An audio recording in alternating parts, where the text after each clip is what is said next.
your first time here, we are recording live from the home of Biggie Smalls, the birthplace of Michael Jordan, and the headquarters of Progressive Action TV. I don't know what happened to the stream.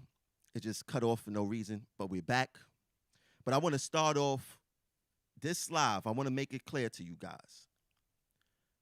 I am not a supporter of Donald Trump. But I have a question to ask. Is Trump being railroaded? Now, let's be honest. The media and all these covert racists or covert political lovers want to convince us that everything was right in America before Trump got elected. So in 4 years, America fell apart. Now, without a doubt, Trump does energize his base, and his base is filled up with white supremacists. But with him being blunt in his actions, the Democrats nor the Republicans can no longer ignore the state that we are in America. Racism is alive, kicking, and well. And make no mistake about it, Trump is exactly what America is. His flaw, his only flaw, as far as what the Democrats and the Republicans are concerned, is that he was overt in his actions. Now, white supremacy will rather operate covertly instead of overtly. And I said this back in 2016, before Trump got elected. People may not agree with this, but I was right. Trump, being overt in his actions, got more black people involved with politics than ever before. More than Obama, more than Clinton, more than any president these past few decades. And not because he was in defense of black people, it's because he was going to awaken black folks and make Republicans feel uncomfortable by him and his overt racism. This is without a doubt. And make no mistake, Joe Biden was Donald Trump back in the 70s. Joe Biden was an overt racist. Joe Biden didn't want black kids busing in school with his white children. Joe Biden did not want women to have a right to choose if they could have an abortion or not. He voted yes to that back in the 80s. Joe Biden, or Jim Crow Joe, was the author of the crime bill. People got mad about Trump and his wall. Biden voted for offense back in 2007. So Biden was actually Trump before Trump. He was Trump before Trump. Now, without a doubt, Trump made a mockery of the presidency. He has to go. I wouldn't have mind. You know, these politicians have you out here thinking that if Trump was elected another 4 more years, we would have died, all these bad things would have happened, and all this other stuff. That's so untrue, and it's far from the truth. Now, for me personally, I was against Trump because I felt that he was going to destroy unions. Unions is very important with the work that we do here in New York City Transit. So I was not voting for him for that matter whatsoever, but not because of the fair tactics that these politicians and these Democrats were trying to purport on us. No, not at all. But I do have a call on the line. And if you would like to call in and talk about this topic, is Trump being railroaded? We're going to talk about everything that happened to Trump within these last 48 hours. And let's get to it. Dre, are you there? Yes, I am, bro. What's going on? I'm good, man. Welcome to the Progressive Action TV show, man. And we talking about Trump. We've been talking about Trump for probably like the past 6-7 months. I don't want people to get it confused. Like we are Trump supporters. We are not Trump supporters.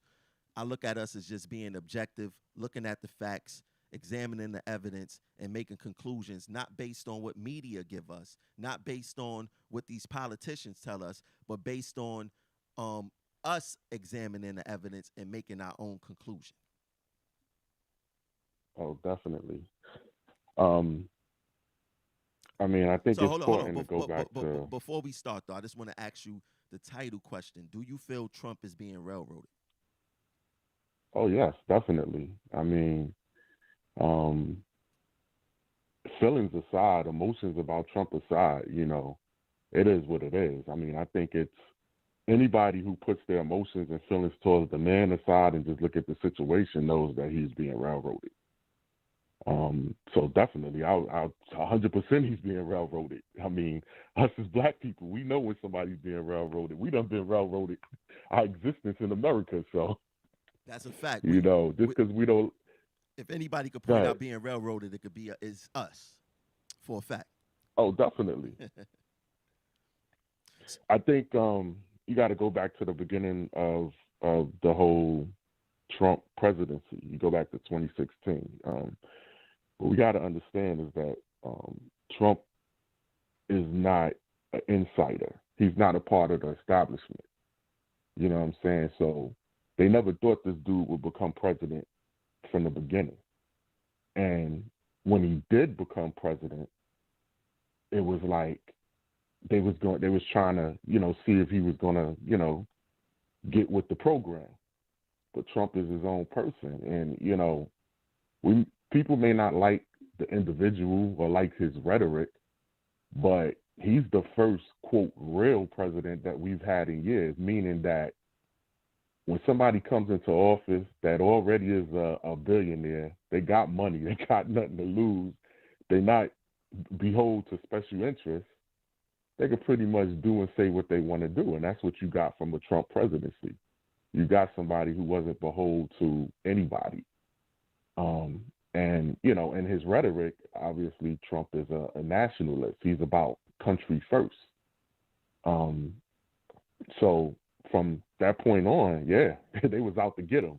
I mean, You know what I'm saying? And if you remember, let's make no mistake I was about just, it though.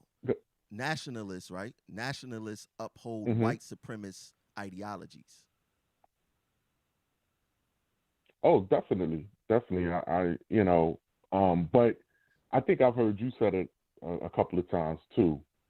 Trump is smart in playing the game. He knows how to tap into that base to get them to vote for him, but he also knows how to reach out to people in our community as well. You know what I'm saying? So he didn't isolate that base. You know what I'm saying? He kind of embraced it. You know what I'm saying? And it helped propel him to the presidency. You know, I often say to people, we having discussions about politics, um, is ignorance of the game is no excuse. You know what I'm saying? Sometimes you have to get along to go along. I mean, you look at the United States. We in beef with Russia, China, countries like that all the time, but yet we still trade with them. You know what I'm saying? Facts. And I think that's what a lot of people in our community don't understand how the game is played. You can dislike somebody, but when you're trying to, get what you're trying to get, you got to play that game. Um, and people don't like the fact that you say it's a game, but it is all a big game. What's the first thing that happened after the situation, unfortunate situation that happened Wednesday? You seen damn near all the Republicans turn their back on Trump. Hell, Mitch McConnell turned his back on Trump Yeah, even before then. He told the members not to vote against the Electoral College. I, I think two. Go ahead. I You think gonna that I get in think there? that I think that Mitch McConnell is a part of the swamp. I mean, it's obviously he's a part of the swamp, but it seems like he made a deal because even when you look at Mitch McConnell being against the $600 stimulus, right? He knew that Mm-hmm. if he was to push that, that the Republicans would definitely lose Georgia, right? They lost Georgia. Oh, definitely. They lost Georgia, which means that we're going to get the stimulus anyway. And Trump was pushing for that stimulus. The media was trying to make it seem like it was about something else, which I'm quite sure he had his other things in there that he wanted to address. But Mm-hmm. why would Mitch McConnell go against the 2000 stimulus and basically throw Georgia away? It looks like it was a setup to me. Oh, definitely. Well, this is what you got to understand. I think another question you should ask, people should ask themselves is, if Trump was successful in overturning the election, Mitch McConnell benefits from that because he remains Speaker of the Senate. You understand what I'm saying? So why would he willingly step aside, tell Trump to back off, tell his members not to try to fight it? Why? Because you're seeing the system, the establishment protect itself. See, the whole reason that McConnell tied himself to Trump is because Trump was powerful. He pretty much took over the Republican Party, and they had to all get in line with him. And McConnell had an election coming up before the end of Trump's term, so he played the politic game. They had to be seen as being backing Trump because Trump wielded too much power.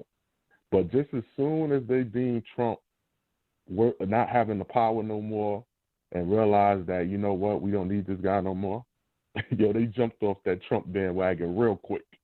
You know what I'm saying? Even Vice President jumped off that Trump wagon real quick. So I think the last 4 years of this Trump presidency is people basically, you see that America never, ever elects a real president. They elect puppets, people who are beholden to special interests and the establishment. You know what I'm saying? Because this is what happens when you elect the outside person that does what they want to do. The system will get rid of them one way or another. I think in the whole 4 years that Trump has been president, from day one, they tried to impeach this dude. I mean, we went through 3.5 years of Russia collusion. Whether you like Trump or not, that was proven to kind of be a hoax. You know what I'm saying? A lot of people got in trouble behind fake dossiers and everything. They actually did wind up impeaching him over a stupid phone call. And then the election, I mean, it's enough information out there on the election. And then the tech companies. I mean, this is the first time, I think, in the history of America, you've seen that they no longer need to. I mean, the last real president, one could argue, was JFK, and we see what happened to JFK. They assassinated him. You know what I'm saying? Because he was threatening to, he's about to dismantle the CIA and get control of the U.S. Treasury back. I mean, the money system of the country back to the U.S. Treasury from the Federal Reserve. Facts. Which is not a federal, is a bunch of private bankers. And you see how that ended for him. But this is the first time where they didn't even have to assassinate the guy. You know what I'm saying? They use media, which they control. Mm-hmm. They use tech companies, which they censored him. And so you put all that together, if you could win the war of information, you could get the people behind you. And that's exactly what they did. I mean, I talk to many people about how they feel about Trump from all different races and everything, and I get a lot of he's an a-hole, he's this and that. He's definitely. But that. outside of saying what they feel about him, mm-hmm. they never have anything to say about the policies that he's done, that people have benefited from. Yeah. And this is not waving the Trump pom-poms. I'm just being real from an independent point of view, just looking at the situation. Now hold on, I got another call on the line. Let me see who this is. Caller 9078. You now live on the Progressive Action TV show. What's your name? Where you calling from? Hi. Oh, what's up, Jason? Can you hear me? Yeah, who this? Jason? No. Who's this? I'll let the other caller finish, and then I want to talk. I'll let the other caller finish. No. We want to hear from you. What's on your mind? It's Trump. It's Trump being railroaded. I was gonna call about something else, but I'll call back. All right. I don't know what that was about. I'm thinking he wanted to talk about Trump. He acted like he was gonna order some Chinese food or something. I don't know what that was about.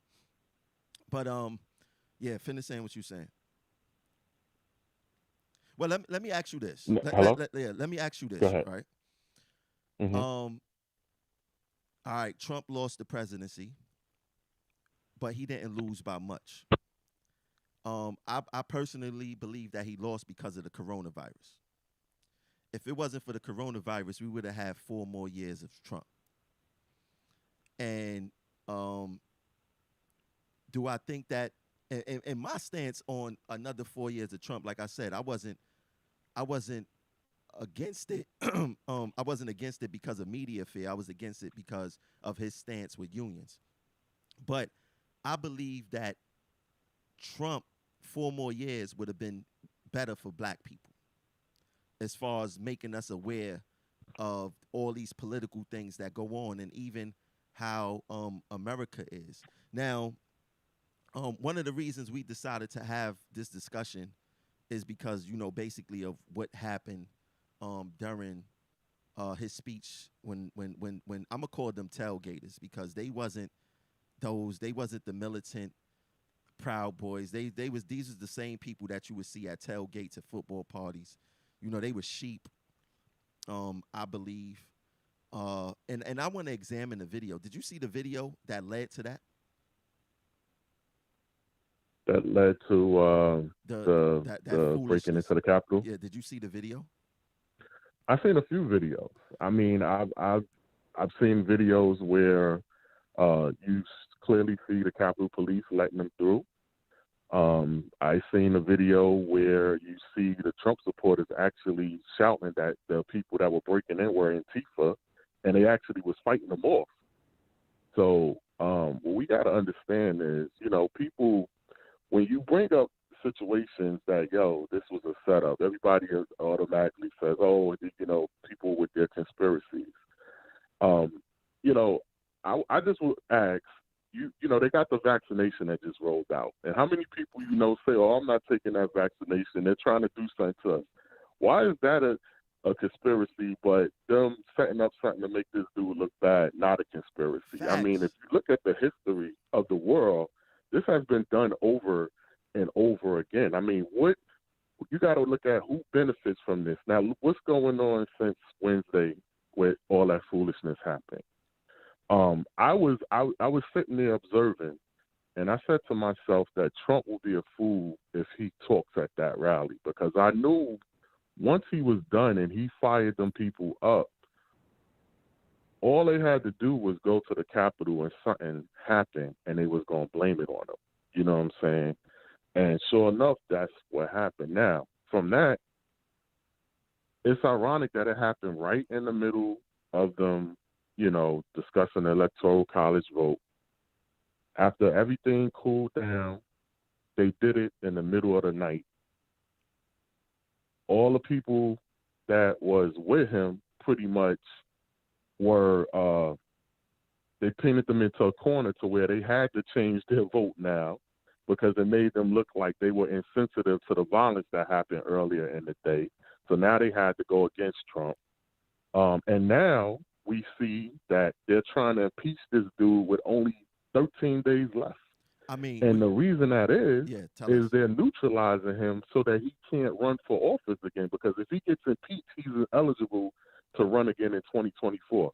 So, I mean, my thing is, how can you argue that this wasn't, when you're looking at the situation, dude is clearly being railroaded. Without a doubt. And then not to mention, all the tech companies, the social media companies took a stand against him. And people would say, well, we never seen this before. This is unprecedented. And, I mean, this should be alarming. If they able to silence the president, how you think they'll feel about you and I? If they could silence the president, they would silence us, right? Now, one thing we got to understand is that Trump was bad for business. Not only business with big tech, but business in America, because one thing big business don't like is uncertainty. And Trump, with his antics, created a lot of uncertainty for businesses. Businesses don't like uncertainty. They like things to be, they predict. If you're a part of any big corporation, they predict themselves. They predict that if things remain the same, everything is predicted on if things remain the same, or if things, a drought, a storm, or something like that. But the uncertainty of your president, you don't know what your president gonna say out his mouth to send the stock market crashing or whatever the case is. He had too many enemies leading up throughout his presidency. He was just a loose cannon. But as far as what happened at the Capitol building, I want to play that video just to bring the people who watching up to speed. And we're going to listen to the video, and I want you guys to point out. And I'm looking at you guys' comments and on Facebook and on YouTube and on Twitter. Let me know what Trump said to incite a riot. So let's go to the video real quick and be right back. Let's have trial by combat. O'er the land of the free. Now it is up to Congress to confront this egregious assault on our democracy. And after this, we're going to walk down, and I'll be there with you. We're going to walk down to the Capitol, and we're going to cheer on our brave senators and congressmen and women.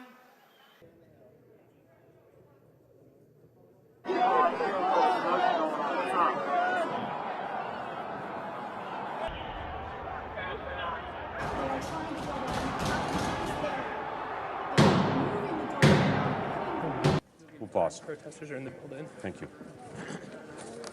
There wasn't anything to say. They're gonna stop us.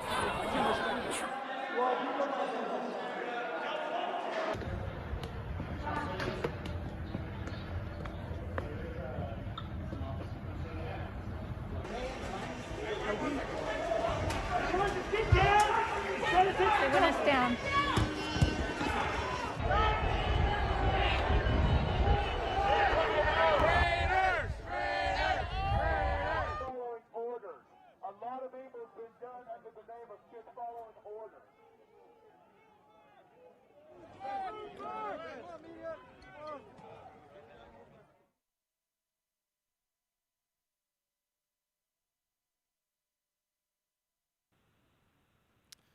Dre, did you hear that?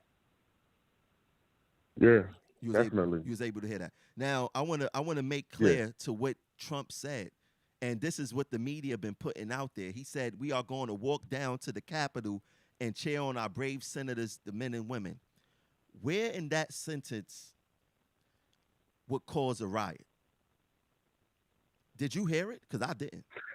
No, not at all. I mean, it's clear that he never said that. In fact, if I'm not mistaken, I think before anything even popped off, he told them to go home, be peaceful. Something that he tweeted out.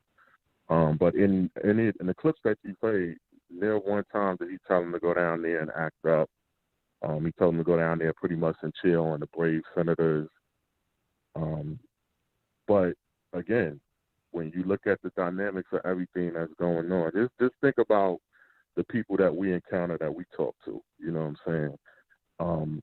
Where do 90-something% of the people in our country get their information from? The media. Twitter, Instagram, Facebook. So if you're censoring one side of the story, you're allowing what you want your narrative to go through on the other side. And most people think that that's the gospel. What are most people inclined to believe? You know what I'm saying? If you watching mainstream media and they're telling you this is what's going on, and you believe that's a reliable source, then that's who you're going to believe. I mean, and you know what I'm saying? Not only that, we seen them do it to him before, when he said, stand back and stand by. He never really said that. Mm-hmm. He never really said that. Not at all. He tripped over his words, and he kept asking the moderator, what do you want me to say?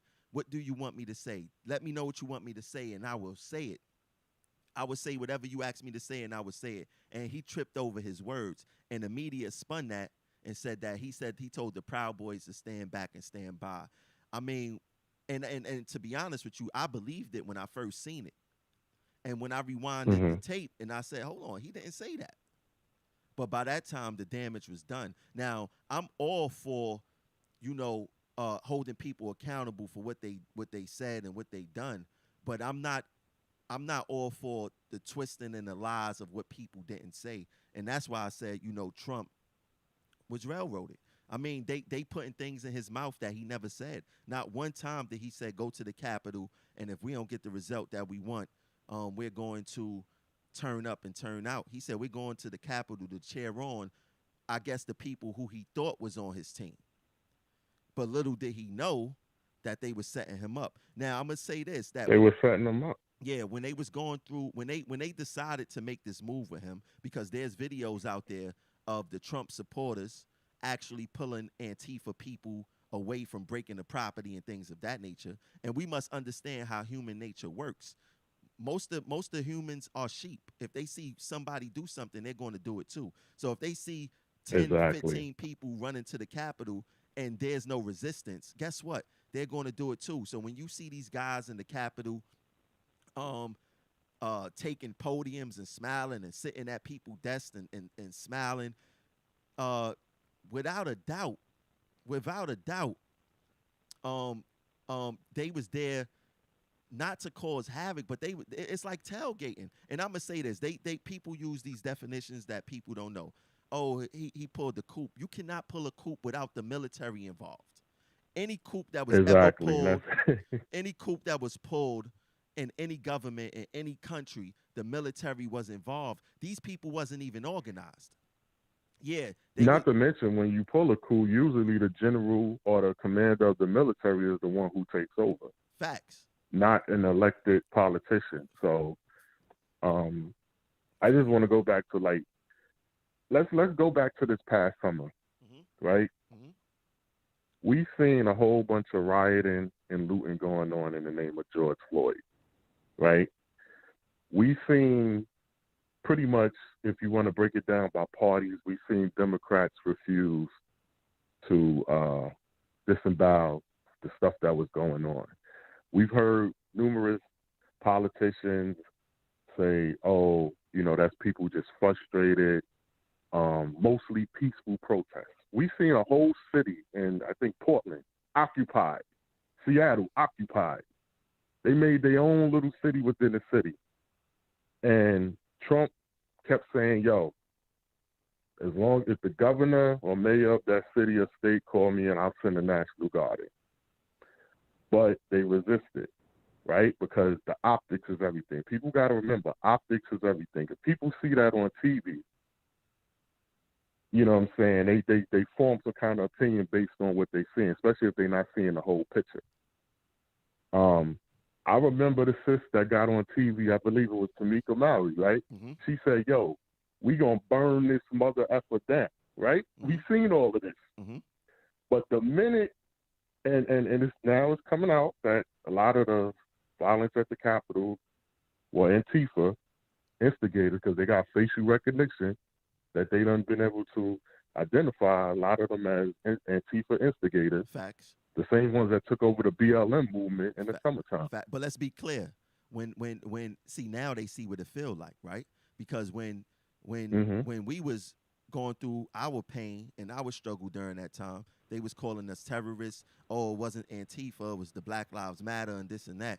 Now, the same people who used Antifa on us used Antifa on Trump.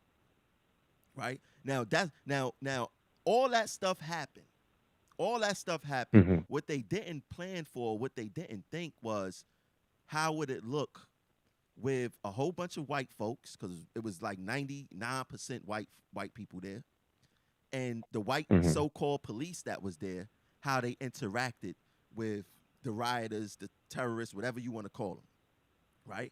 It actually pointed out to Americas, because just a few months ago, we was getting dog sicked on us. We was getting them flashbangs. We was the plastic handcuffs, rubber bullets, tear gas thrown at us and things of that nature.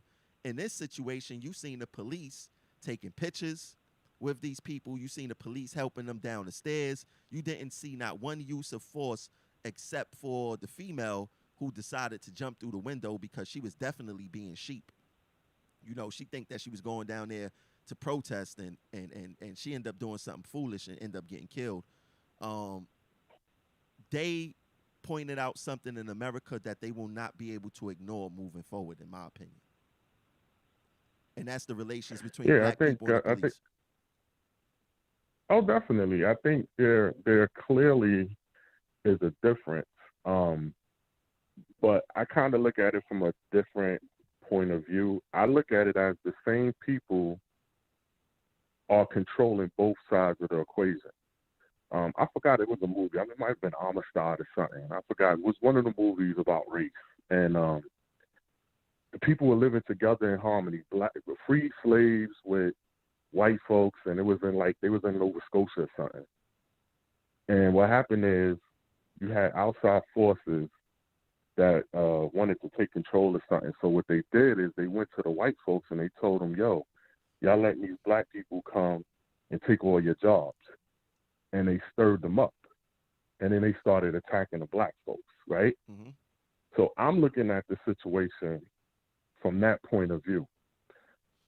The reason that the people on top stay in power is because they know how to divide us against each other. Facts. You know what I'm saying? It comes a point where we got to look at the situation and say, well, you know what? Yeah, that person over there may not like me because of my race, and I may not like them because of their race, right? You know, how if that's who you are, that's who you are.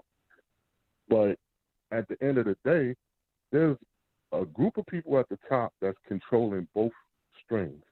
Facts. And I think that we as a people need to understand that they used our emotions about racism, discrimination, and they weaponized our feelings against the other side.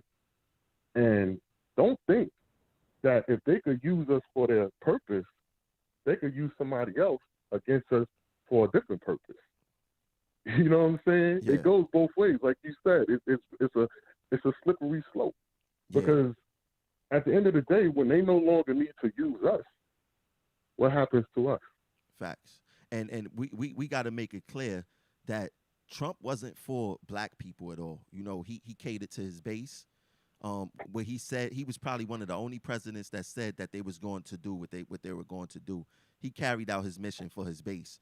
But Trump did wake up a lot of black folks and make us pay attention to politics. Trump showed us what America is really made of. Yes, Trump is not a politician. So he's not savvy to know how to carry himself like Joe Biden carries himself now. Trump is a businessman. He never had a boss. He never had probably a mentor to tell him you're moving wrong or you shouldn't say this or you shouldn't say that.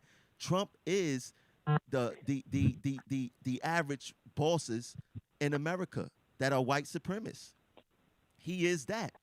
They didn't take Trump serious until they see that, hold on, he may really be president. So they had to embrace him in some kind of way. But when they found out that he lost the election and he spiraled out of control from there, they abandoned him. I never seen so many people jump ship from a president prior to him not getting elected again. I mean, and I don't think there wasn't too many one-term presidents anyway. I can't think of the last one. Well, what you got to understand is when they seen that they did what the system does, and that's protect yourself, they no longer were afraid to go against him because they know he was a lame duck. I think that I do believe that Trump catered to his base, but I also think that people outside his base, if you want to say a lot of his base was white supremacists, I believe that people outside of his base benefited from his policies, especially people who were into, owning businesses and everything. Facts. You know what I'm saying? So, and I think that's why you've seen a record number of African Americans that voted for him in this past election. I mean, he got more African American votes than any other Republican in history. Like, think about that. You know what I'm saying? So there's some people that race is important to them, social justice issues. Mm-hmm. And then there's some people that their pockets and their businesses was important to them. Mm-hmm. See, so we also got to look at it from that standpoint too. Now, one problem I have with both the Republicans and the Democrats, they now think that releasing black people from jail is doing something for black people. What is that doing for the law-abiding black citizen, which is mostly the majority of us? Because, the media got us painted, black people, we are in jail, we don't take care of our kids, we're killing each other, because these white supremacists, they love to bring up, whenever we expressing our pain in America as far as dealing with the police and white cops shooting black men and kids, the first thing they point to is Chicago. But if you look up the CDC gun mortality rate in America, Chicago or Illinois as a state is number 8 or number 9. Most of the states that's leading the gun mortality rate are states with a very high Caucasian population. So why do these white supremacists quick to point to Chicago, but they don't point to all these other states, which may reflect upon them? That's an issue to me and for me. Oh, definitely. I think that it's easy to point to those, the minority places where a lot of the gun violence, like Chicago, is going on, because we make it easy for them to point to that. Think about Chicago. Think about New York City this past year, right? We all, we all from the city, live, work there, whatever. We've seen more gun violence in New York City than we had in the last 20-something years, right? But the problem is when we have mayors and elected officials that tout that these are the safest big cities and we have the toughest gun laws and this and that, but yet you see all this gun violence going the streets. And I mean, we know us in New York. We know New York NYPD is the biggest police force in the country. It's easy to say, well, if you feel that gun control works, what about these places where people aren't even supposed to have guns legally? And it's a lot of illegal guns. You know what I'm saying? Us in our communities, the way we're doing each other dirty, we make it easy for them to make the argument that look at these places. Because that's what the news is going to report every night. They're not going to report on a rural area or, place, because that doesn't get ratings. That don't Chicago gets ratings. New York City get ratings. It don't fit their narrative, but it don't get ratings because it's not being reported. If something is continuously pushed in your face, subconsciously you're going to accept it, right? That's why it's important that we must start paying attention to a lot of the black medias out there that's giving us an objective point of view. Not a view based on emotions, not a view based on feelings, but a view based on the facts. I mean, we just sat here and we talked about, we played the video that led to the foolishness at the Capitol. Trump didn't say what the media said he did. Trump didn't tell the Proud Boys to stand, whatever he said, stand back and stand by, whatever the case is. He never said that. And this is alarming, because if they willing to do this to a rich white man, what you think they'll do to a rich black man? We don't stand a chance at all. We don't stand a chance. So I know what it feel like to be railroaded. I know what it feel like to be oppressed or silenced and things like that. So, and I'm quite sure I'm not the only one, because I've been seeing a lot of black people speak out about how, the media is treating Trump. And I just posted on the screen just now, President Trump blocked from posting to Facebook, Instagram, at least through the end of his term, right? What's the sense in that? Because when Trump is out of office in 13 days, he's still going to have a base. He's still going to have followers.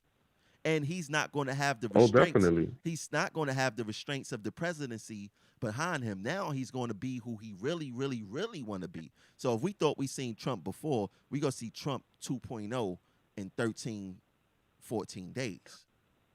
Oh, definitely. I mean, I think what's more alarming that we should be looking at as a people, like you said, if they have the ability to do this to a rich white guy that's the president, if they can pretty much block and censor the president of the United States, what does that say for what they can do to us?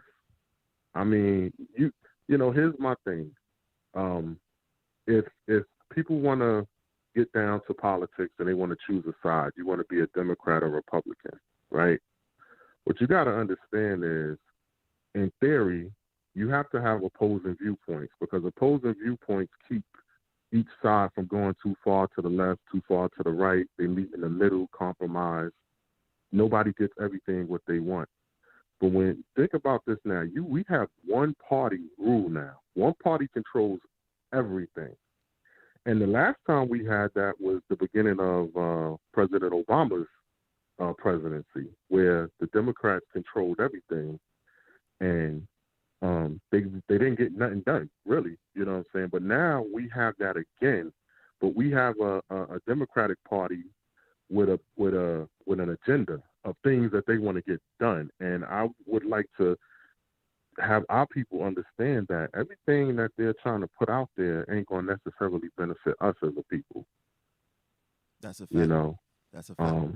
We got to look at the policies, you know, but one party rule, I don't care if it's Democrat or Republican, is very dangerous because if they control the media, they control the tech companies, they control the government, they control you pretty much.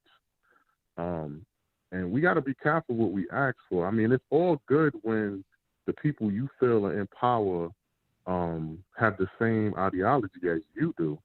But we also got to understand that everything that you protest and ask for, it can be flipped on you as well. I just think about, we think about New York City. You know, we think about our neighborhood. You know, we grew up in Bed-Stuy. Mm-hmm. And we think about how Bed-Stuy is gentrified now and how a lot of our family, friends, people that's still there or people who got forced out, they're mad because we feel like outsiders have come and taken over the only place that we've known, that we've grown up in. That's our home, right?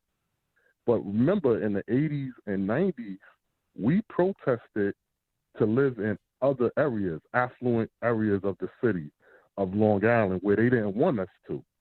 So you come 20, 30 years later now, those people are wanting to live in Bed-Stuy, in Harlem. But now we don't want that because there's a price to pay for them being able to live there, and that's pricing us out. Facts. So we got to be careful. You know what I'm saying? And let's not forget about Trump narrative of him saying he don't want people in the projects moving to the suburbs, which is he was out of his mind.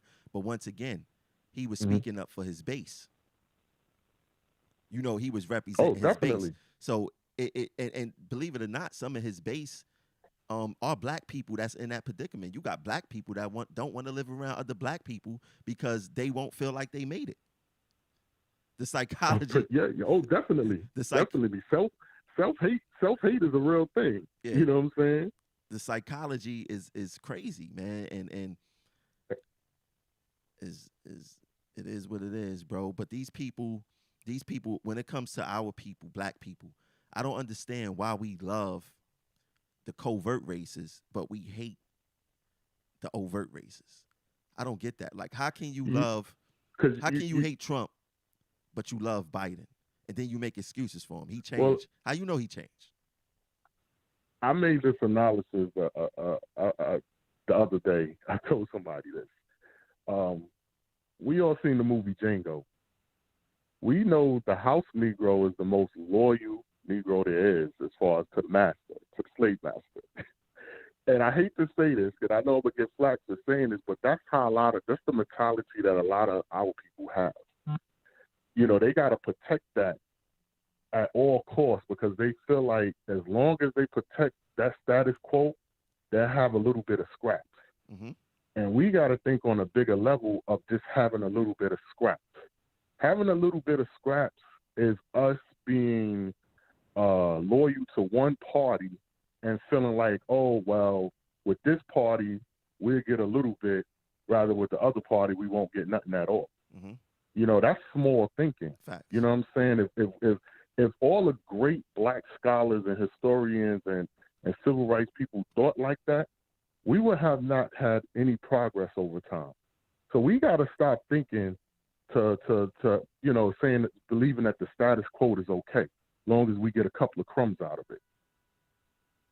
That's a fact. And I mean, we vote for residuals because none of these presidents actually had a plan for black people. You even had Obama saying that he couldn't do something for black people because he didn't want to alienate everyone else. But everyone else gets everything, and we end up being alienated, right? So, oh, definitely. So that's a major issue. But I'll tell you this: there's a lot of black people paying attention to what's going on out here. If Biden or Kamala don't do the right thing, I think the Democratic Party is going to have an issue next election retaining black votes. Well, that's the sad and unfortunate part about all of this is I honestly, my personal opinion is I don't expect them to do anything more different than they did before. And that's what's going to really hurt a lot of people out here who went so hard at Trump, because now they expect that this side is going to do better for them. And I think if they don't see the return on their investment, they're going to be really angry and they're going to feel like fools, you know. Now, look, this just came. Matter of fact, keep talking. I got something for y'all that's watching. Keep talking. I'm going to put it on the screen. Oh, go ahead. I'm done. No. Keep talking because I need you to talk while I do this. Oh, okay. Oh, yeah. I'm just, a lot of people going to feel some kind of way if they don't get a return on, the election is over. Joe Biden's the president. I fully expect him now to sit down with somebody like Ice Cube, or if you don't want to sit down with Ice Cube because he sat down with Trump as well, he needs to put a black agenda out there now. There's no excuses now. Facts. There's no Republicans to stop you from getting a black agenda across now. So now it's time to put up. Now, so I'm about to put some on the screen for you guys. If you guys didn't see it already, Dre, I'm gonna tell you just in case you can't see the screen. I don't know if you're watching from another source, but according to the New York Post, MTA workers suspended after calling out sick to attend Capitol riot. How about that, Dre? You heard me? I didn't. Yeah, you were breaking up. I said MTA workers suspended after calling out sick to attend Capitol riot. How crazy is that? It's still breaking up, bro. I'm not sure. I don't. Let me see. Hold on. Let me see what happened. Basically, an MTA worker got. Okay, I can hear you now. Good. Yeah, MTA worker got suspended for attending the riots. Wow. A Metro North worker at that. He called out sick to be a part of the Capitol riots. How foolish is that, man? And this is the thing. These people act like, and I'm talking about our coworkers. Oh, we basically work for the same agency, same company. We're brothers and sisters. Nobody hates each other here. Anybody that goes to a Trump rally in support of the rally, and you got this guy it looked like his picture is in the Capitol building, right? Being foolish, following these fools. We work around white supremacists, but these white supremacists are smart. They know that being an overt white supremacist will come with a price, more like being fired, more like being suspended, right? So it's better to be a covert white supremacist, like I won't say most, but a lot of the people out here. Now, this guy I can't believe this. MTA worker suspended for calling out sick to attend the Capitol riots. So I mean, this is crazy. This is crazy. Hold on, let me see who this caller. Let me see who this caller is, Dre. Let me bring them in. Hold on one second. Okay, no doubt. Caller 8125. You now live on the Progressive Action TV show. What's your name? Where you calling from? Caller 8125. Now live, Progressive Action TV. I guess he got lost.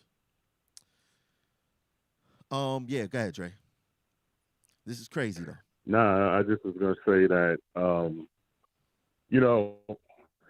remember my uncle told me a long time ago, and I've always kept this with me, and it's so true. We think in New York City and in the New York area that everybody loves each other because we're a melting pot. But we all tolerate each other because we live in close proximity with each other and we work around each other. But people ain't gonna tell you what they really think. But when they go home and they call up talk shows or they talk to their friends and everything, that's when you really get an idea of what they think about you. And as you always bring up like covert racism, New York and the surrounding areas in the Northeast are good with people being covert because you have to be, because you got to deal with different races. Whereas you go to other places, it's more in your face. This particular certain people don't like these particular people, and it's always been that way. So it's not surprising that an MTA worker would participate. Not to mention, you called out sick and then you got busted. I don't know. That wasn't too smart. But Trump supporters aren't smart. That's just how they. Let me try to bring this caller back in. Caller 8125. You now live on the Progressive Action TV show. What's your name? Where you calling from? Caller 8125. This is your second time calling in. Can you hear me? 1212. Mic check. I ain't got no time to be playing around today. Yeah, Dre, my fault. But this is crazy, bro. This is crazy. Well, I tell you what, I wonder how the MTA is going to handle that. Well, first of all, he called out sick, which means he wasn't sick. That's fraud, right? That you could get fired for that alone. So he's out of here. And the MTA don't want to have me on a tail again to saying that they running they running a plantation here and we working amongst these type of individuals. But it's alive and well here in the MTA, man. Like you can't hide it. But this is what Trump do. Trump emboldens his base to do stupid stuff. Like it's not smart to book off to go to DC, but I'm quite sure that when he went down there, probably in his defense, he didn't think that it was gonna be a riot, right? He didn't think it was gonna happen, but he ended up being a sheep. I'll never probably be in the Capitol building again, and got caught. But this goes on to show you that the government seem like they're doing their job now, using facial recognition and finding out who these people are. Oh, definitely. Well, the problem is, here's what the problem is. Whereas they can control the narrative mostly with most of the media, you can't control people's private cell phones. You have alternative media that reports things as they happen, and they don't put a spin on it. So once it gets out there, and the masses are able to see it, they have no choice but to report it. And a lot of this probably would have been swept under the rug had it not been for it getting out there to the masses. So now they have to report on actually, the situations, and they're using the technology, and that's how they found out that the people who initially stormed the Capitol were Antifa instigators. They're known, they were the same ones who were rioting and looting in the name of BLM during the summertime. So, I tell you what, I wouldn't have been down there knowing you talking about the capital of the United States. You think they don't got cameras and all kinds of technology everywhere? Like that's a to call out sick to go down there, man, you got to be real bold. But I guess he didn't care about his job. So, but that Trump energizes his base to do stupid stuff. Trump base is not that intelligent. That Trump energized his base so much, like he make the KKK take off their hoods and feel proud that they KKK. Just think about those type of white supremacists. They know they wore the sheets and stuff because they know that being an overt white supremacist wouldn't be good for them. So they got to hide their identity. But Trump energized these people so much to come out and act a fool, man. I think what we gotta be careful about though is at the end of the day, you have 75 million people who are pissed off that they feel that the election was rigged. And many of those 75 million people are heavily armed. And if, the powers that be, I mean, I'm pretty sure that one of the things that the Democrats have in control of everything, what they're trying to do is pass some kind of law to finally try to take away like firearms and everything. It's gonna be scorched earth, bro. I don't think this is over by a long shot. I think that was just a preview of things to come, unfortunately, because these people are passionate about what they believe in, and they're not going to just sit down and say, okay, it's all good. They're not going to lay over like the Republicans did in the Senate, in the House. That's a fact. And then so we living in dangerous times now. And then the white supremacy, it makes them feel invincible. Like they don't have to be accountable or responsible for their actions. I mean, like we seen it in the Capitol. They was foolish for doing it, but they wasn't afraid. I mean, and in the video I played 2 days ago, you see them chasing a black officer up the stairs, and he's scared because he conditioned to know that if he was to do something to a white person, period, that he will be punished for it.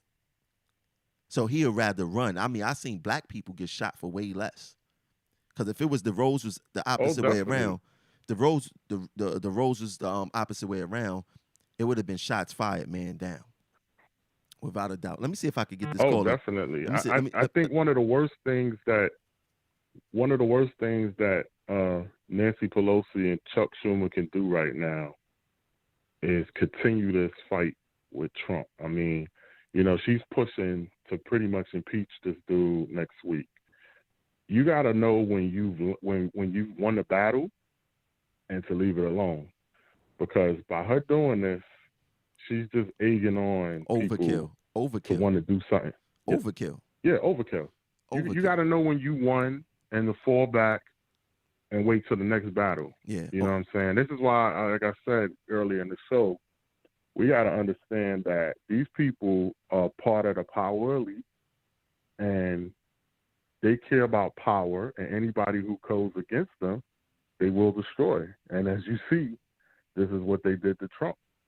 It wasn't just a Democratic effort. It was a Republican effort. These people all are part of the same team.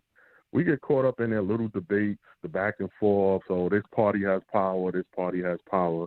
But we got to understand at the end of the day, they all are beholden to the same special interest that gives money to both parties. And this is why nothing gets done. And the people, unfortunately, are the ones that always suffer. Yeah, that's great. Let me ask you a question though. I believe that the reason why the police didn't take action because they was giving orders. Because think about it like this, and this is for the people who saying, "Yo, Trump told them to do this." So Trump would tell them to storm the Capitol, but tell the police not to do something to them, because the police, that just didn't make no sense. I mean, we seen videos of the police just rolling out the red carpet. Hey, roll up in here. Take your own toll. What we got to understand is we can't say that this is just limited to one particular person, one particular party, one particular race, because it's also came out that the D.C. mayor knew prior to all of this that something could happen, and she refused the additional resources to help with security at the Capitol. So my thing is, well, why wouldn't you have extra security when you already been warned that there was going to be something that could possibly happen? But she did ask for the what you call those the guard, what's the name of them? What guards is that? The National Guard. She asked for the National Guard after things hit the fan. I'm talking about prior. I know, but they denied her at that time. They denied her, and it shows. Yeah, she probably conditioned, bro. Just because these people is mayors, governors, senators, and we remember they black. Every black person has some type of conditioning to them. She probably like these white folks. Oh, no doubt. All kinfolk ain't skin folk. Yeah. We say that all the time, right? So she probably has some type of conditioning with her. Like these white folks ain't gonna come down here and cause no trouble. And to be honest, I wouldn't have thought that either, because they've been having rallies since Trump got kicked out of office and we didn't hear anything. There wasn't like Well, nothing. bro, this is why I say it's not far-fetched that this was done for what you're seeing right now. This was done or allowed to be done to finish Trump off so that he can never run again, bro. Because let's be real. We've seen all this riot and looting going on all summer. We've seen police getting beat up, vice versa. We've seen a lot of stores, mom and pop places, all of that. You trying to tell me that they were able to storm into the United States Capitol building unopposed? That's a fact. And I see First off, they got orders that if anybody storming it, they could kill them on sight. Facts. Like that's like anybody who works there. That's the orders. Facts. If you trespass, you could be killed on sight. You trying to tell me anybody could just run up in the Capitol building and bro, that just don't sound right. Fact. Now I see my boy. We can argue all day. Well, not argue. We can have a discussion all day about who allowed it. But it was allowed to be done. I want to make this clear because I seen my boy Sean McFarland in the group. He said this was a coup, but against who? I think the coup was against Trump, to be honest, because the media trying to spin it like this was a coup.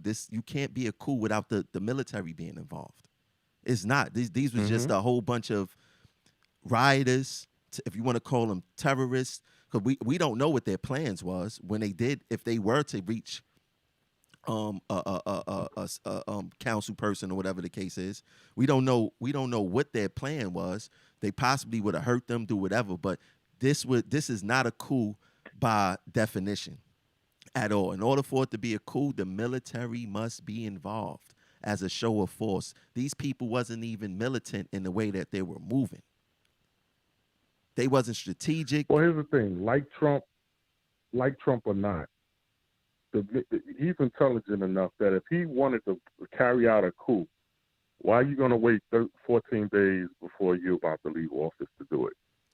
He didn't think that he was going to win. I think when you look at the arrogance of Trump probably never lost nothing a day in his life, and he didn't probably think that he was going to lose the presidency. I mean, just think about how he handled this when he lost. He spoke about losing every single day and forgot about the virus. We forgot a pandemic was going on with all this craziness, right?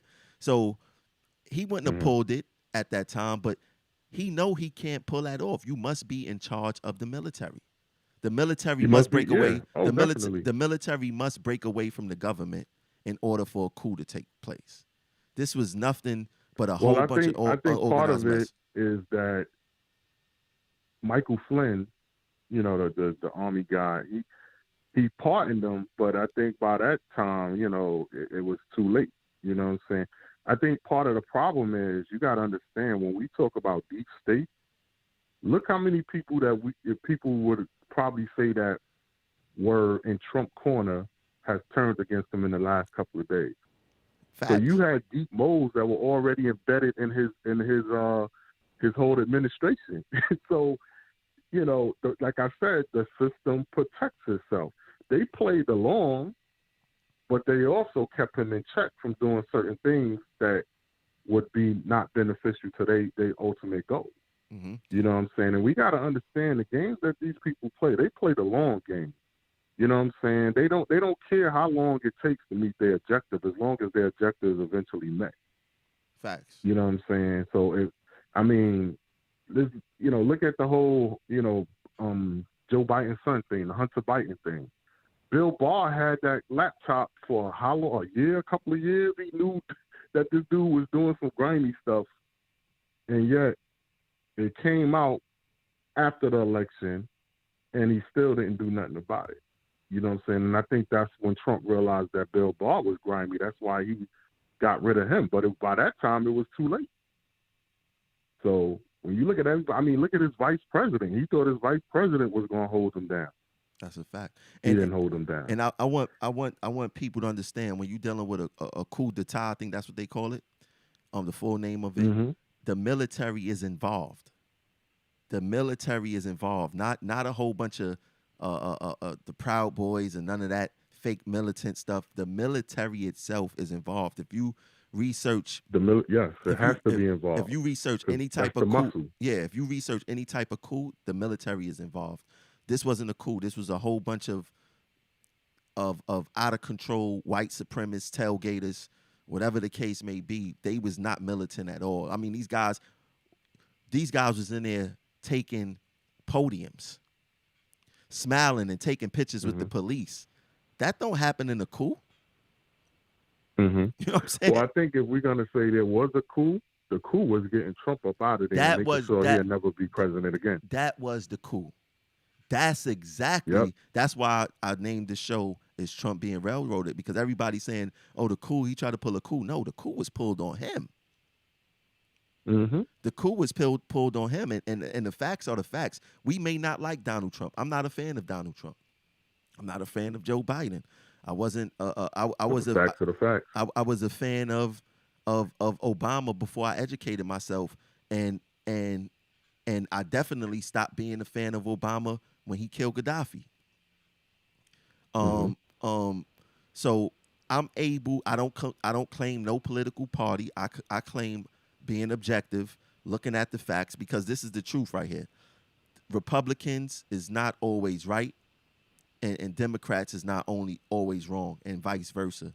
What we tend to do, especially as black people, first of all, we end up defending stuff that don't benefit us at all a lot of the times.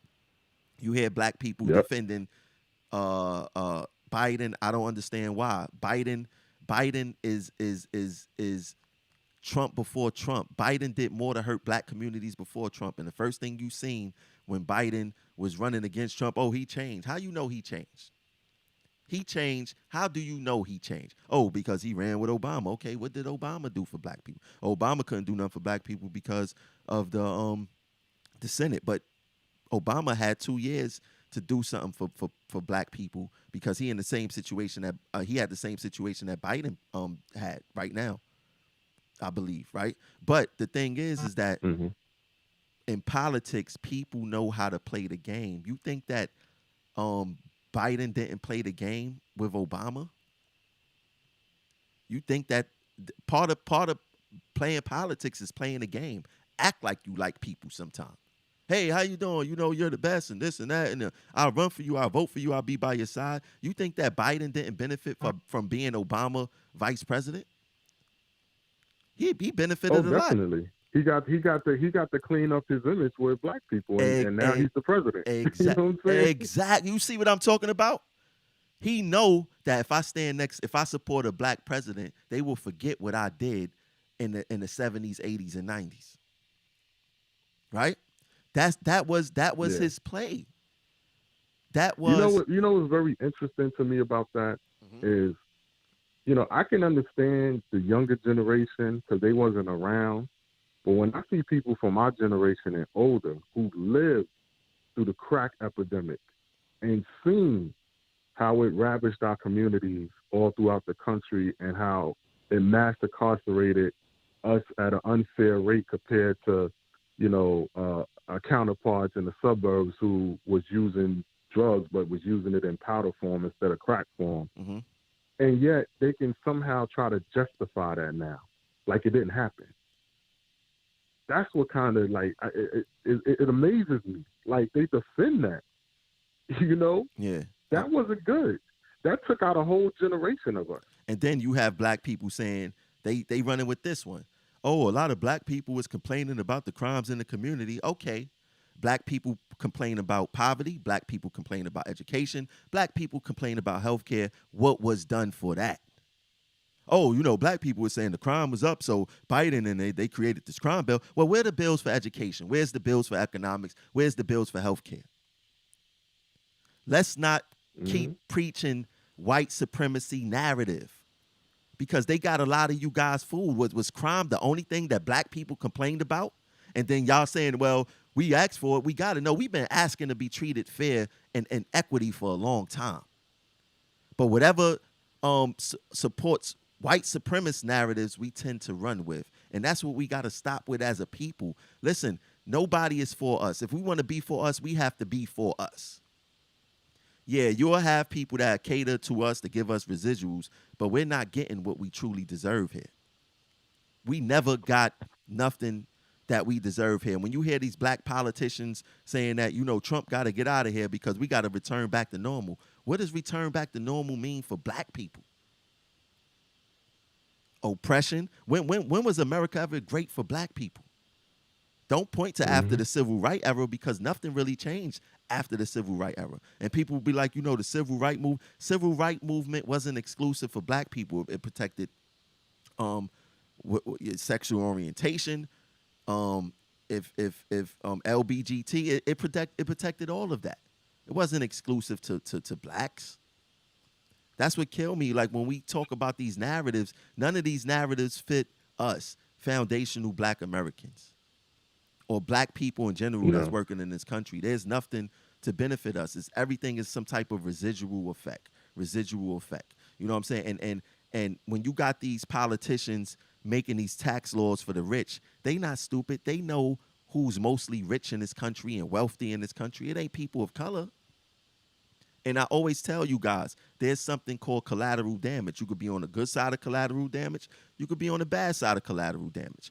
If you're a Caucasian and you work for the MTA, you're going to be on the bad side of collateral damage, because the same thing that we get, that's the majority of black people here, you're going to get. You're not going to get a separate contract. You're not going to get separate discipline. You're not going to get any of that.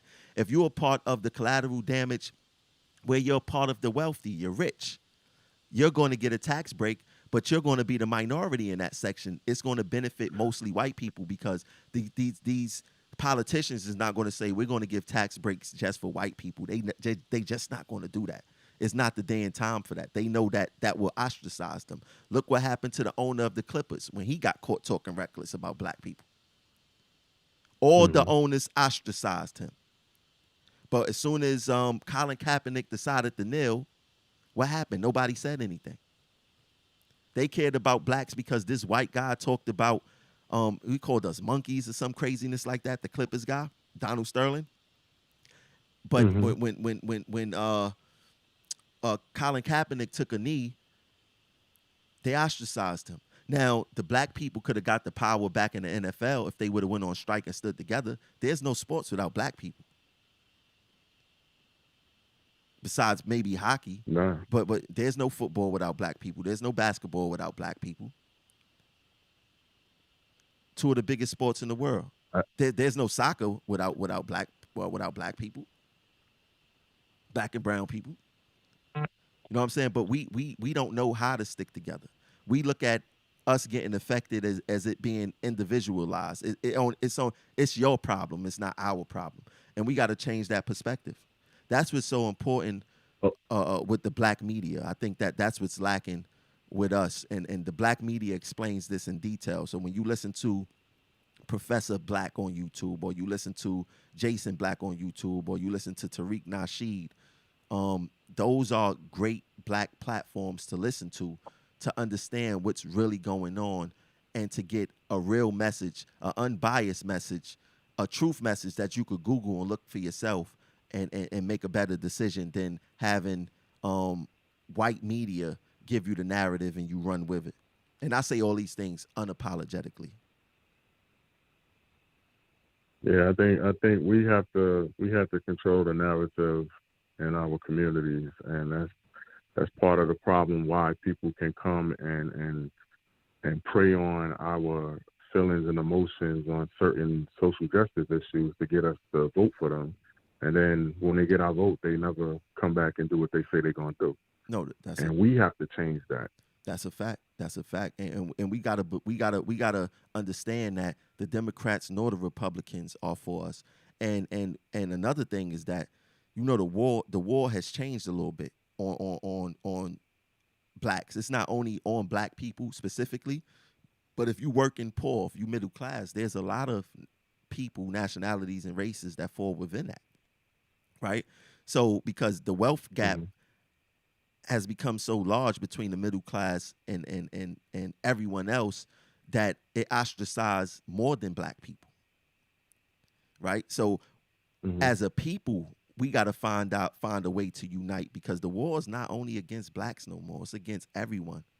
And this is like it's definitely a caste system now. I mean, you can't really move in the caste system, but the way that they doing things out here, trying to get rid of unions and things of that nature, they trying to create a caste system in the United States. Not being able to. Well, we gotta. That. What we gotta understand is that when you look at the system that we have set up here, and you know, a lot of people they get angry because, you know, not to say that racism doesn't exist, but it's no longer about racism. It's about the have and the have-nots. And what they got to understand is the people at the top, the way they stay at the top is they convince all of us that if we do certain things the way they want us to do it, then we'll reach and achieve that goal of getting to where they're at.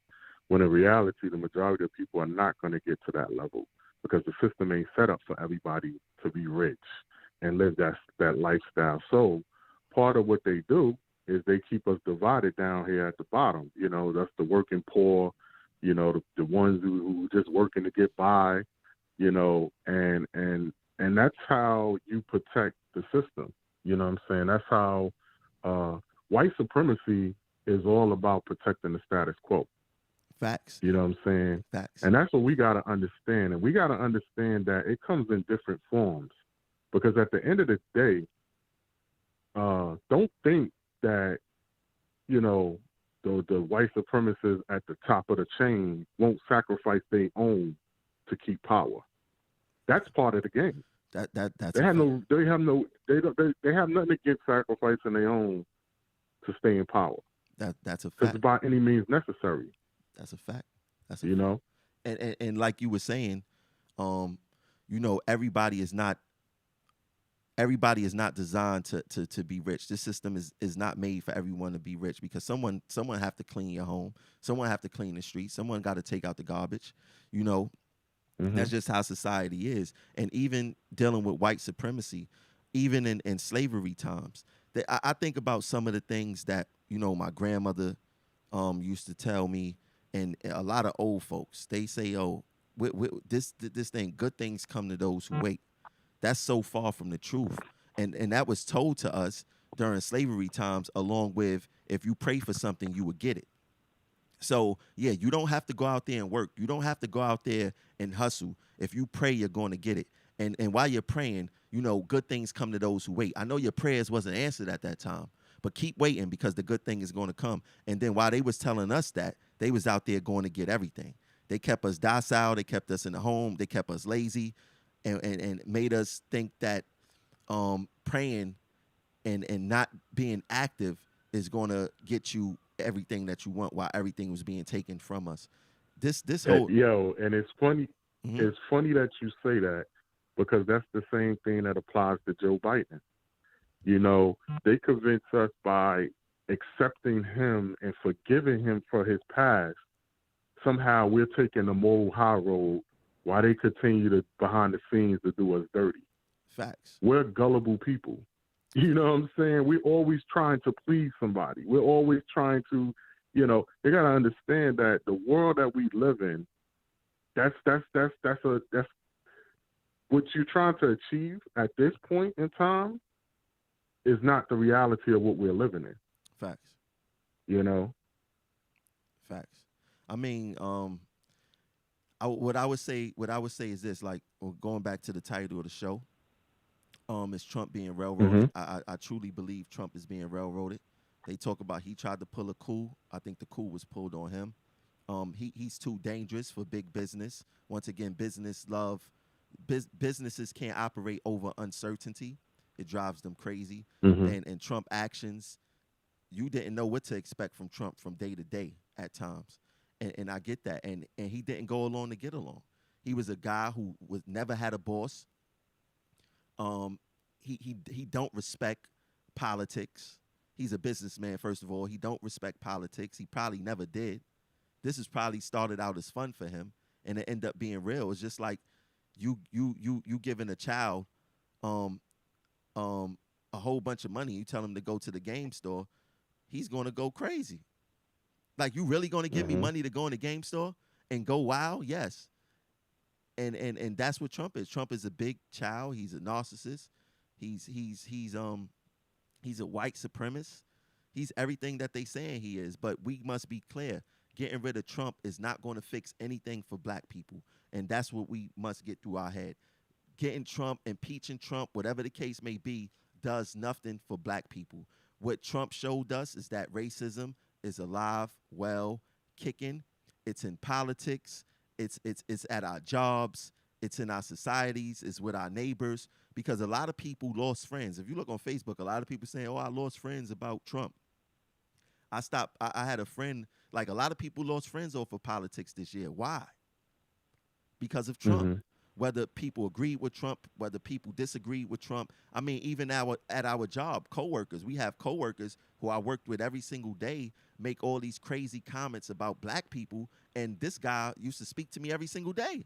And I'm like, he's one of the nicest guys in the world. But Trump brung out these type of people. He made us realize that America has a serious problem.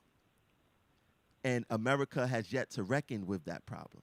So what we seen at the Capitol was a whole bunch of privileged white supremacists can the fact that they lost their game.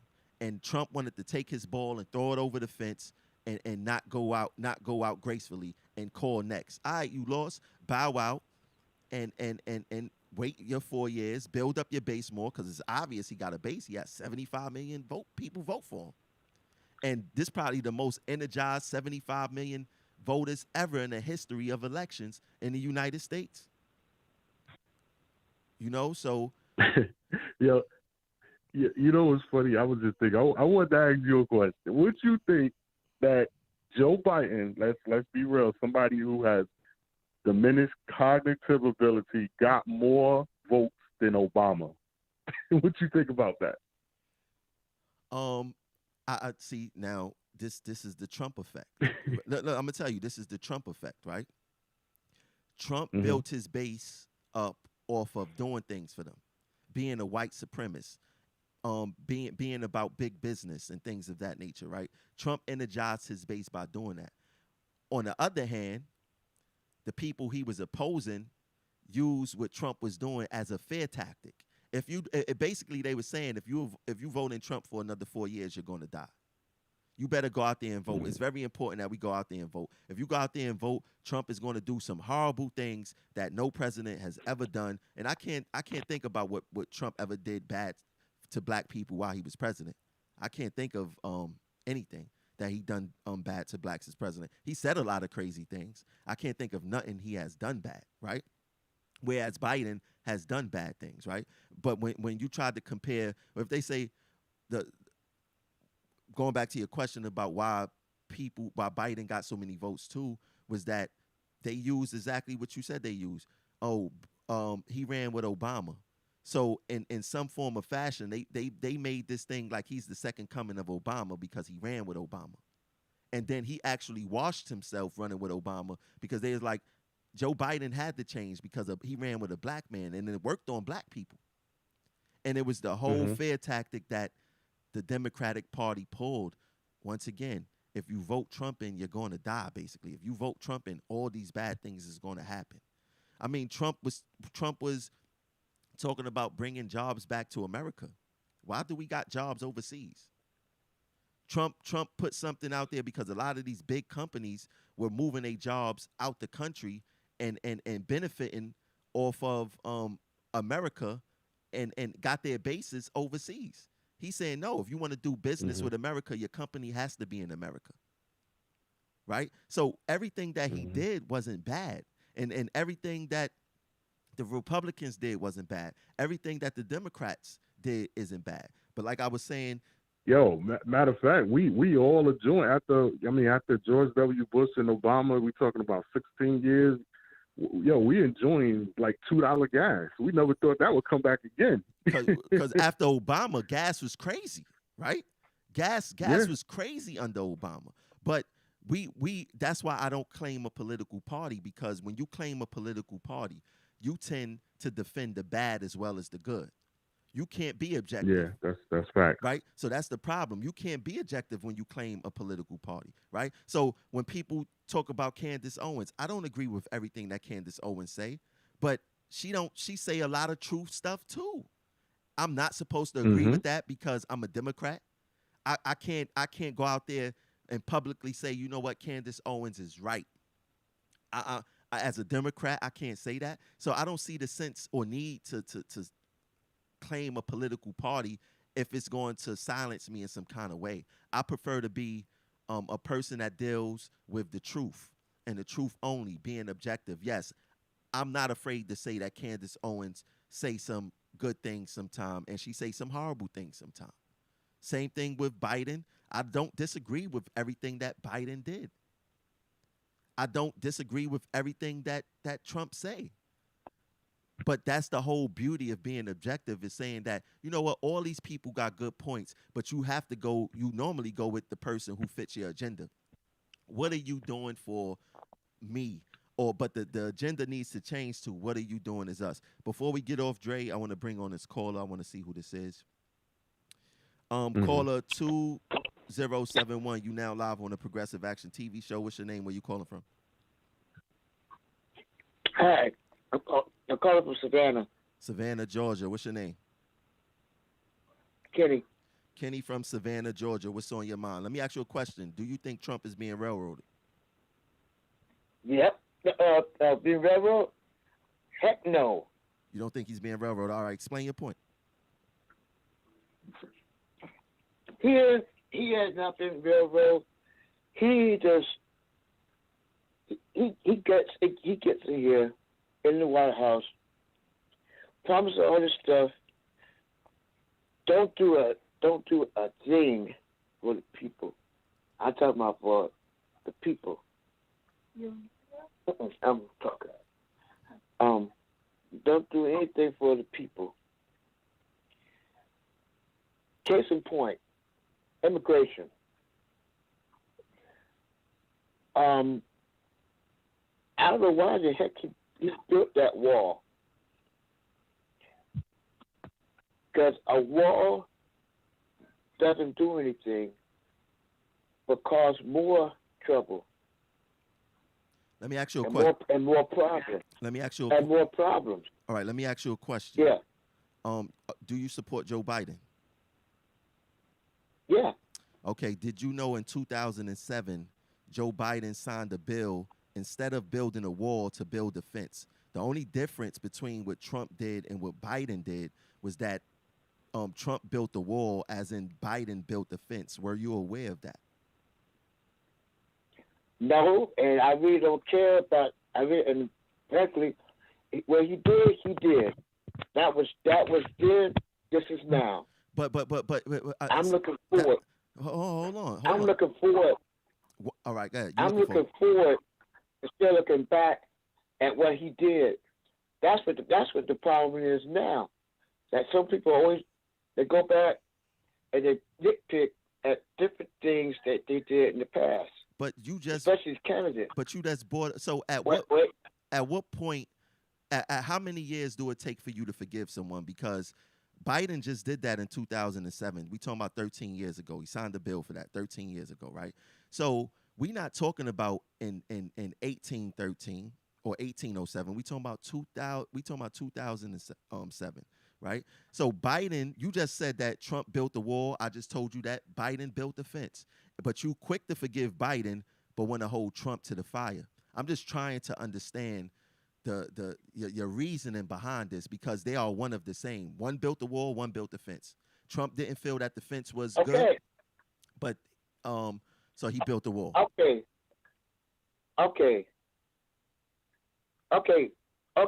He built the fence. For what purpose? Same purpose that Trump built it. And let's not forget, Biden also built the fences, the jails, to put these illegal immigrants in. Do you remember during the debates when Trump asked Biden who built the fences, who built the jails for these illegal immigrants to go in, and Biden could not answer because it's true that Biden and Obama built those little concentration camps. So the same reason that Biden did it, Trump did it. Now, the way Trump did it, he was wrong for the way he treated those folks. He snatched the children. He snatched these children away from these parents, separate them. Biden did the same thing. Biden did the same thing. The Obama administration did the same thing. Well, if he did, okay, he did. Okay, if he did, he did. But I'm just going by what I see now. All right. I'm just going by what I see now. All right. Well, so what you see now? I'm not going back to what Joe Biden did and what. Yeah, he need to build the fence. Fine. What they really need to do is to keep that fence away from those sex offenders and drug dealers. That's the big problem right there. Trafficking, human trafficking, and drug trafficking. Both, not only in Mexican border and over in Texas border, and probably on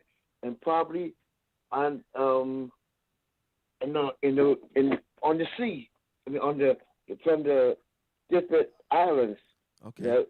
Okay. I would think that a wall will work better than a fence. In regarding what you're talking about right now, I think that a wall will work better than a fence. Don't you think?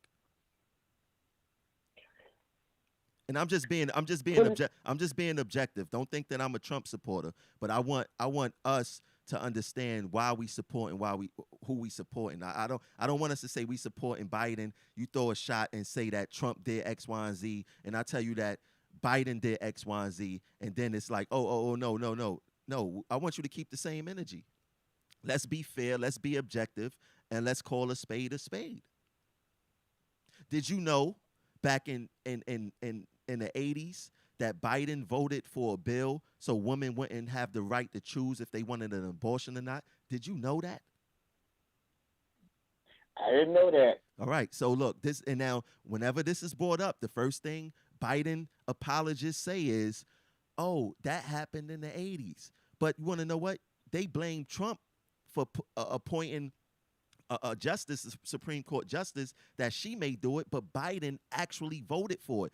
Thank God the Republicans at that time voted it down and went against Biden orders. Did you remember when Biden said that he didn't want black kids being bused with his white kids to school? That is an overt racist. I never heard Trump say that.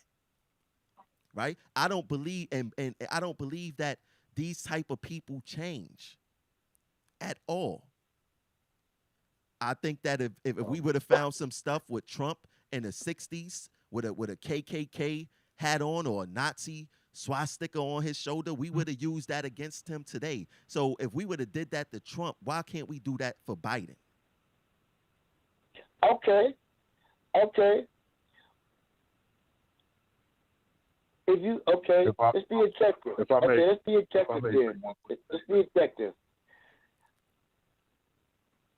About our black leaders. Okay.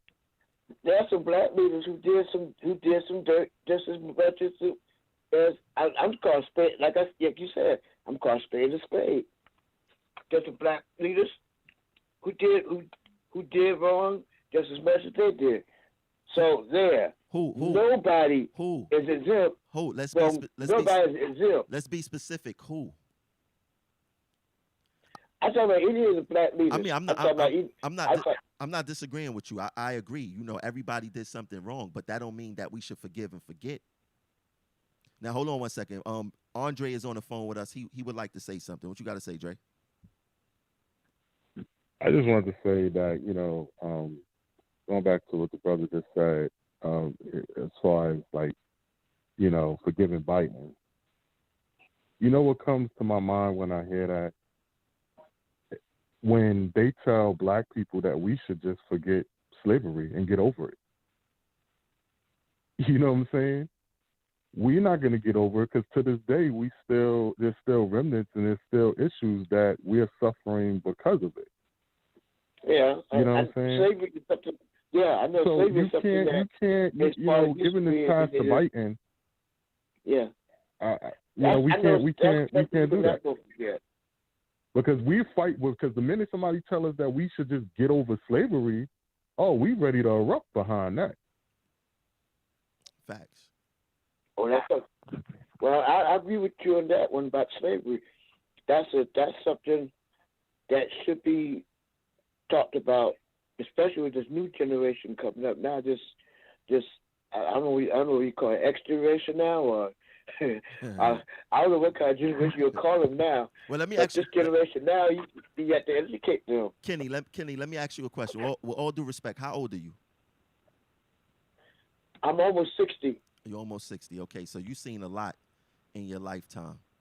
I mean, I don't understand. Oh, yeah. I don't understand you. I mean, you're 60. You're over 60. You said it right. You should know better than to ignore what Biden has done. Well, he got 47 years of history in government. You was a grown man when Biden started his BS. Well, I didn't know that much about. But I heard about the first time Joe Biden, when he was sitting on. I forgot what committee he was sitting on. This was broadcast. He was sitting on some committee. I can't remember what committee he was sitting on. That's the first time I actually heard of Joe Biden then. And then he be on committees, different committees, talk, different issues. Then when he became, and I know he's a long-time senator, 30-something years as a senator. And then when President Obama picked him as vice president, I said, well, this guy, there must be something about Joe Biden that there must be a reason why he picked him, because maybe because of what he stands for, or whatever he stands for. Now, so far, what I see right now, I see him ready for this. Now, you got to remember, he's been campaigning. He campaigned and lost a lot, and he finally got it. Even now, he got it after becoming vice president. He is very in tune. The reason why I support him, because he's in tune with the country. He's very experienced of what's going on. He's 70-something years old. He's seen a whole lot. Biden is experienced. Biden is experienced in oppression. He has a lot of experience in government. He has a lot of experience. He's also had the experience inside the White House, so that gives him it does give him a little advantage over other candidates. Well, let me ask you this. Especially let me ask you this. How does that experience benefit Black people? It could be both ways. Joe Biden, we can help. Joe Biden can help us as well. We can help him. Help him and Vice President Harris by helping us with some of these issues that we're still facing. We got elderly people right now who is trying to decide between eating and not eating or paying their rent. You got people on pensions. You got people who lost pensions, who lost their jobs. You got people who it's absolutely ridiculous. So Black people, the thing is, our people need to come together. Okay. That's one. Okay. They have to come together. If you don't come together, we're going to fall apart. and then then we gonna look at each other and start blaming each other for this, that, and the other thing. Okay. Now, I mean, I like Joe Biden, his policy, and I like what he stands for. He and him Kamala Harris. That's why I support him, and that's why I supported Reverend Warnock, who I met Reverend Warnock, by the way. I met him. As these are people in Arkansas, these are people who I support because they have a vision for this country, a vision to help to bring to unite and not separate. We had too much. We had so much separation in 2020. So the last 4 years until it's ridiculous. The nation needs to come together. The vision, we need to stop being divided. It's time. I'm talking about blacks, whites. I'm talking about blacks, whites, Mexicans, everybody. All right. It's time to stop BSing and start coming together in unity. This is what he was talking about throughout his campaign. Unity. Okay. And I believe that black people got to get together. All right. Kenny. I'm talking about the folks. I'm talking about them folks in Chicago with the shooting. I'm talking about these folks up in Atlanta who's doing all this shooting. All right. I'm talking about these people here in Savannah who doing this shooting, Baltimore, all these other places. Kenny. Yeah. Thanks for calling in. I'm happy you called in. You gave us a different perspective today. You're breaking up. I said thanks for calling in. You gave us a different perspective today. And tune in with us again on Progressive Action TV. We gotta go, okay? But thanks for tuning in. Thanks for giving us your a word. Yeah, Dre. He didn't listen to the show. He started. See, this is the dangerous part about it. He started preaching the white supremacist narrative. What's going on in Chicago? What's going on in the shootings in Atlanta? See what I mean? See how dangerous this is? You heard, Dre? You breaking up, bro. Oh, hold on. I don't know. This whole entire blog talk thing get a little crazy, but let me do a plug real quick. If you guys would like to donate